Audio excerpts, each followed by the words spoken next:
Shabbat Shalom.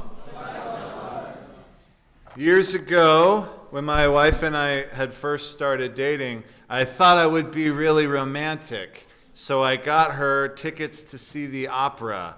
And I told her, I said, I have a surprise for you. And she immediately said, are we going to the big cat rescue? And I said, what big cat rescue? And she explained that in the Dallas area, there was a rescue facility that housed all sorts of big cats. I'm not talking about house cats. I mean big cats like tigers and lions and bobcats, etc. Some of these cats were old lions that they had rescued from circuses. I think they had some of Mike Tyson's former pet tigers there. They had at least one tiger from the Siegfried and Roy show in Las Vegas. But they also had a bunch of bobcats and pumas, I think a panther or two. Big facility, lots of big cats. Needless to say, I didn't even know this facility even existed. So after I took her to the opera, we took a trip to Dallas on Valentine's Day weekend, and we went to this big cat rescue. Now, if you've never interacted with big cats up close, I don't recommend it unless there is a big chain link fence between the both of you. But if you've never gotten to see them up close, I think that immediately the thing that resonates with anyone is just the pure majesty of these animals, especially in my opinion with the lions. They're just majestic, amazing creatures. We have them here at the San Antonio Zoo. If you ever have some free time, I'll encourage you just to go and look at them if you haven't done it before, because they are amazingly powerful creatures, but they are also just simply stunning and beautiful to watch. So we arrived at the Big Cat Rescue, and we were able to take a tour of the facility with one of the volunteers that helped to run it. And she took us to an enclosure where one of the female lionesses was sleeping, but she was yards away in the middle of this very large cage space. So we were looking at the lion, and we got to talking. Genevieve started up a conversation with the volunteer. I don't remember what they were talking about. Somehow I joined the conversation again. I don't remember what we were talking about. But we had kind of turned our back to the enclosure, very involved in this conversation.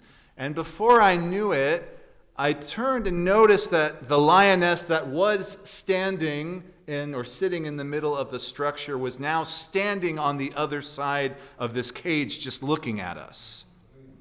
This lion, this 400-pound animal, had at one point gotten up and ran halfway across this huge enclosure, probably in mere seconds, but we hadn't heard or seen a single footstep. As I said, the majesty of the lion is unprecedented. Now, as you probably know by now, the other night, Israel initiated a large-scale military operation against Iran, codenamed Operation Rising Lion. And the code name for this strike actually comes from the book of the Torah that we're currently reading from Bamidbar. We won't get it for a couple more Shabbatot, but this is what it says, quote, "The people rise like a lioness. They rouse themselves like a lion that does not rest till it devours its prey and drinks the blood of its victims." Now I want you to keep that verse in mind. The Israeli strikes so far have targeted over 100 sites, including key nuclear facilities, as well as different military installations and the residence of senior Iranian officials. This operation has resulted in the deaths so far of at least 3 high-ranking military Iranian leaders. Now, the Israeli government has justified the attack as preemptive, as a measure to prevent Iran from acquiring nuclear weapons. Recent intelligence reports indicate that Iran was nearing the capability to assemble a crude nuclear device, depending on who you ask, perhaps within even the next few weeks. Several sources theorize even in a couple of days. This is what prompted Israel to act.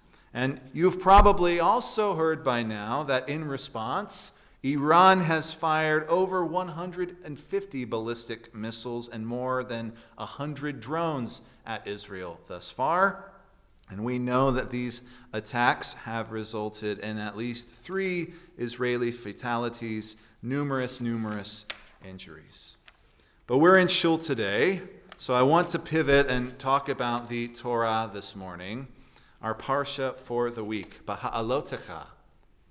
I'd like to discuss the Haftorah from this Parsha that Olive read just a moment ago so beautifully, which, as I mentioned, comes from the prophet Zechariah. Zechariah was a prophet who is active in the late 6th century BCE, during the post-exilic period. He's a contemporary of another one of the minor prophets named Haggai, and together these two encouraged the Jewish people to rebuild the second temple in Jerusalem after returning from the Babylonian exile. Now, the context of this Haftorah is very important, because without it, the weight of Zechariah's words aren't as heavy. You see, after the Babylonian exile, the Persian king named Cyrus the Great, sometimes he's called Cyrus the Mede, he made a decree and he finally allowed the Jews to return to Jerusalem and rebuild the temple that had been destroyed by the Babylonians decades earlier. However, when they began to rebuild the temple, the work stalled due to local opposition and discouragement. So most of Zechariah's words in our Haftorah, but also just in the Sefer, are focused on offering visions of hope, including messianic prophecies and images of a future glory being restored to Jerusalem. So as we read in our Haftorah this morning, the prophet focuses on the image of the menorah, a light that we are instructed to kindle in our Torah portion. And Zechariah uses this image as a symbol of hope and stability, not just for the land of Israel, but for the Jewish people as a whole. And then, perhaps in the most powerful part of the Haftorah, God speaks through the Navi, God speaks through Zechariah, and concludes the Haftorah with these words: Lo bechayil velo bekoach ki im bruchi amar Adonai tzivaot. Not by might, not by power, but through my ruach, through my spirit, says Adonai, God of hosts. Now, at first glance, this verse, not by might, not by power, it seems to suggest pacifism, an ideal rejection of force. And this would even make sense because the Jewish people would have been familiar with war and the power of their oppressors. The Torah is filled with stories of warfare and kingship and struggle, whether it's Joshua's conquest or David's battles, or the conquering of their own lands by their oppressors. The Jewish people have oftentimes needed to wield force for protection. But our tradition never lets this power go unchecked. Every warrior in the Torah is countered later in the Tanakh by a Navi, by a prophet, hence Zechariah's words today. And keep in mind, Zechariah lived in turbulent times. When he was prophesying, the first temple was still in ruins. The Jewish people were scattered, uncertain, and threatened. Yet in this verse, he reminds us that our truest strength is not in our weapons or not in our armies, but in Hashem's ruach, his breath, his spirit, his kavod, the presence of God that empowers justice, demands conscience, and seeks a holy purpose. That is where true power lies. But what are we supposed to do with this verse today, especially in light of the fact that we are living through troubling and turbulent times for the Jewish people?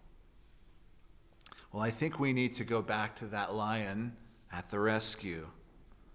Even though that lioness could be absolutely quiet, and she was, but when she would growl, or even more so when the male lion of the pride would roar, you would encounter a sound that you wouldn't just hear, you would feel it in the depths of your soul. That roaring is unlike any other sound. And so too does Israel, like that lion, have the right to defend itself or to roar when threatened. We as Jews are not commanded to be passive in the face of our existential danger, but we are commanded to remember why we defend ourselves. Not to dominate and not to retaliate endlessly, but to create a space for a Jewish future rooted in the ideals of the Torah: safety, dignity, and righteousness. The lions at that rescue facility did not roar to perform. It's not like they were in a circus. Rather, they roared to reclaim their essence as animals. They roared to maintain their rightful place as king of the jungle. And similarly, Israel's actions is not about vengeance or displays of might, no matter how the media has tried to spin it. Israel knows that to win this war, they must be guided by Hashem's spirit, Hashem's ruach, by deliberation, by accountability, and by the awareness that every life is part of the divine image. We must remember that throughout our history, and even up until today, the greatest Jewish victories have not just been won on the battlefield.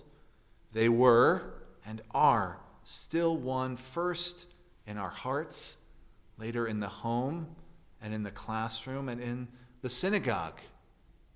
They are won every time a family blesses their child on Shabbat, and they're won every time a bar mitzvah kid puts on tefillin for the first time. Friends, as we daven today, I pray that our prayers carry a roar, not of anger, not of vengeance, but of longing.